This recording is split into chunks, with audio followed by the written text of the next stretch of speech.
Are you an engineer on this? Can you say anything about the bearing? I know that's one of the challenges here. Yeah, so one of the reasons the price is so high is like if, for example, you say you're familiar with the one wheel, right? Where there's another product in the market with a big fat go-kart tire. Yeah. Yeah, so this is, super thin and 2.5 times the power. The way we do that is by taking the motor inside there, using direct drive motor instead of a smaller gear motor. We use a large direct drive motor. And then we glue it to the inside of this heat sink on both sides. So it's sandwiched in there.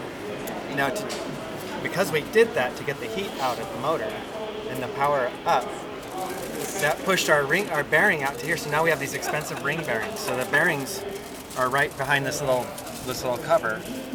And so now we're in, instead of having like a $5 little regular ball bearing, you're into like a, $250 ring bearings. You say ring bearings, you mean like needle roller?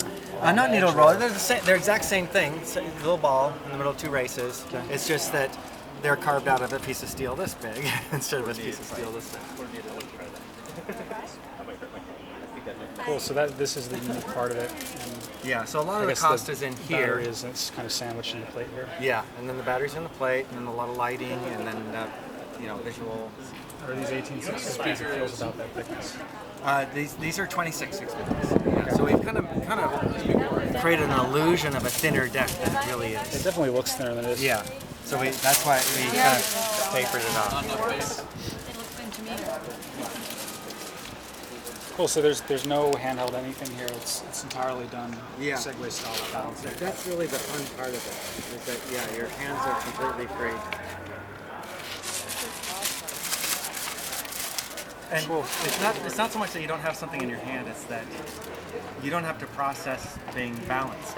Like if you've ever been on like a boosted board or something, you hit that thing, you better be leaning forward in exactly proportion to how you hit that throttle, right? Or else it'll just swoop out from under you. Here, it goes only, you lean forward and so it causes it to go. So you're always just inherently leaning in the right way.